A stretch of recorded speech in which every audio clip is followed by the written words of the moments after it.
Assalamualaikum dear students. Hope you are doing good. Dear students, this is a lecture on forms of verb and I have already told you there are 6 forms of verb. So today we will discuss what are these 6 forms of verb. First of all, you see in the slide there is a root form. And after that, next present plural form of verb. Present plural and root form for all the verbs remain same. तमाम verbs के लिए root form और present plural form same होती है सिवाय एक verb के and that is be. Be के अलावा यानी बी के अलावा जितने भी वर्ब्स हैं उन सब के लिए रूट फॉर्म और प्रेजेंट प्लूरल फॉर्म दोनों सेम होती हैं.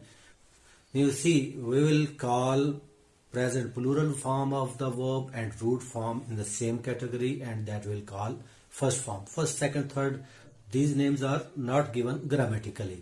These are given by the people. So I give them the name that these are first form of verb, root form and present plural. Both are same for all the verbs other than be. So be in we will can discuss in another category as unusual verb. So here we will say present plural form and root form. These are first form of the verbs. Then next comes past form. Past form that we'll call second form. For instance, we take the verb speak. I have selected this verb because it is strong verb or irregular verb. What are strong verbs and irregular verbs? At the end of this lecture we will discuss. Then past form, it is spoke. Past form, spoke. Then next is past participle. Past participle will give the name third and that is spoken. Speak, spoke, spoken. Next is present participle. In present participle, we will call it fourth form. Present participle, we give the name fourth form. Then wherever I will say fourth form, it will mean that I am saying present participle form. Then speaking is the present participle form or fourth form. Then next comes present singular. I'll call it fifth form. What is present singular? Like speak is first form, spoke second, spoken third, speaking fourth, then speaks by adding s at the end, we will call it present singular form of verb. In tense table, you have seen that I had written first form and fifth form, and I told you that we'll discuss it in when I'll explain the verb. So you see there that speak and speaks both are in the same block, that is present simple tense. So why we use present plural and present singular?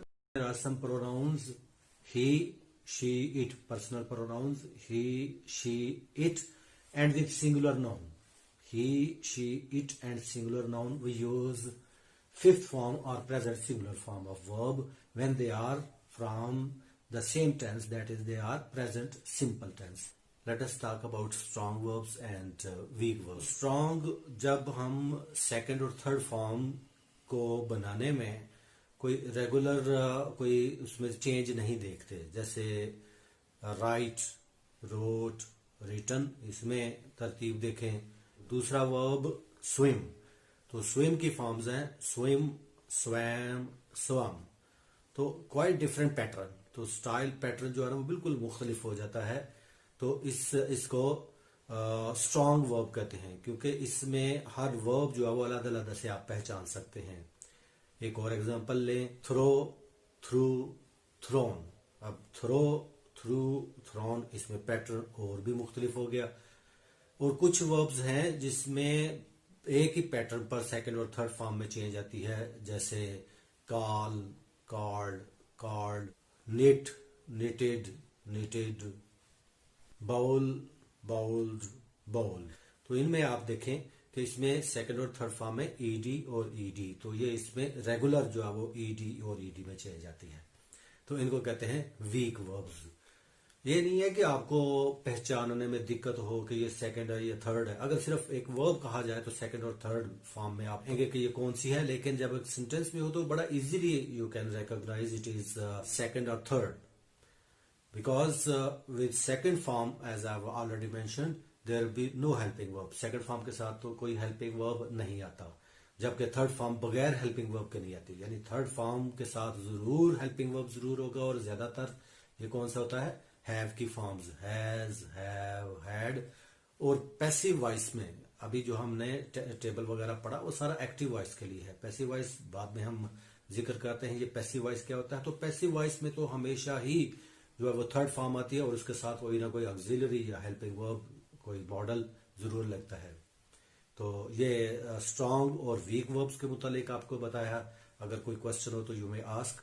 Next we talk about transitive and intransitive verbs. Transitive verbs and intransitive verbs very easily you can recognize, बड़ी आसानी से आप बता सकते हैं ये transitive है या इंट्रांजिटिव है। ये वर्ड पर गौर करें, ट्रांजिटिव और इंट्रांजिटिव। ट्रांजिटिव जो ट्रांजिट हो जाते हैं आगे ऑब्जेक्ट पर, यानी जब वर्ब के बाद उसका जो ऑब्जेक्ट जिस पर वो फॉल कर रहा हो, यानी वर्ब के बाद एक ऑब्जेक्ट होगा। अगर एडवर्ब वगैरह है तो उसकी बात नहीं मैं कर रहा। मिसाल के तौर पर मैं अगर कहूं कि ही इज रनिंग फास्ट, तो रनिंग के बाद फास्ट आया तो आप कहें कि ये वर्ड तो मौजूद है फास्ट, लेकिन फास्ट जो है वो ऑब्जेक्ट नहीं है बल्कि वो एडवर्ब है जो बता रहा है रनिंग कैसे हो रही है। तो वर्ब के बाद अगर उसका ऑब्जेक्ट मौजूद है तो that is called transitive. Transit का मतलब आगे जो है वो ट्रांजिट हो जाना ऑब्जेक्ट की तरफ। तो इसमें जैसे I threw the ball, I picked the pen, I read the book. तो इसमें जो रेड में जो पढ़ा गया किताब मौजूद, जो उठाया गया पेन, और जो फेंका गया वो बॉल, ऑब्जेक्ट्स मौजूद हैं। तो इसमें वर्ब जो यूज हुए थ्रू, कॉल्ड, पिक्ड, तो पिक्ड, थ्रू और कॉल्ड ये ट्रांजिटिव वर्ब्स हुए। बहुत सारे वर्ब्स होते हैं जो ट्रांजिटिव भी होते हैं, इंट्रांजिटिव भी होते हैं। तो that you can decide by the sentence, कि आप सेंटेंस में देखें अगर उसका ऑब्जेक्ट मौजूद है तो वो वर्ब होगा ट्रांजिटिव, अगर नहीं है तो इंट्रांजिटिव। इंट्रांजिटिव, इन का मतलब नो, नो वो ट्रांजिट नहीं होते, यानी ऑब्जेक्ट की तरफ। इन का मतलब नो, यानी इसका मतलब नो ऑब्जेक्ट। तो आसानी से आप बता सकते हैं कि ये ट्रांजिटिव है या इंट्रांजिटिव है। तो इससे पहले कि मैं वर्ब के मुतालिक थोड़ी सी और इसकी डिफरेंट काइंड्स वगैरह बताऊं, तो आपको ये थोड़ा सा बता दूं कि जो वर्ब्स हैं मीनिंग के लिहाज से दो किस्म के हैं, static verb and dynamic verbs. यानी जो आपने डेफिनेशन याद की हुई है कि verb is an action word, जो एक्शन बताएं, तो वो आपकी डेफिनेशन डायनेमिक वर्ब की है। डायनेमिक वर्ब जिसमें एक्शन होता है।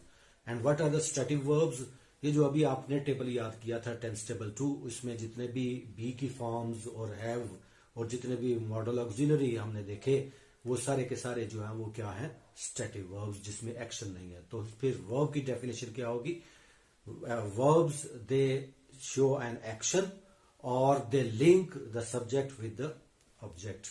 तो वो सब्जेक्ट और वर्ब के दरमियान एक लिंक कायम करते हैं। जैसे ही इज अ मैन, तो ही और मैन के दरमियान लिंक इज। इसी तरह आई हैव अ पेन, तो आई सब्जेक्ट और पेन जो है ना वो जो मेरे पास है, तो उसके दरमियान लिंक ताल्लुक बनाने के लिए ये यूज होते हैं। तो वर्ब की फुल डेफिनेशन क्या हुई, verbs which show an action और they create a link between subject and object. तो स्टैटिक वर्ब्स जिसमें एक्शन नहीं होता, उसमें सारे जितने भी मैंने अभी बताया कि वो जो टेंस टेबल 2 में आपने याद किए थे, बी की तमाम फॉर्म्स और हैव की तमाम फॉर्म्स और इसके अलावा मॉडल ऑक्सिलरी, तो ये सब जो है वो स्टैटिक वर्ब्स हैं जिसमें एक्शन नजर आता है।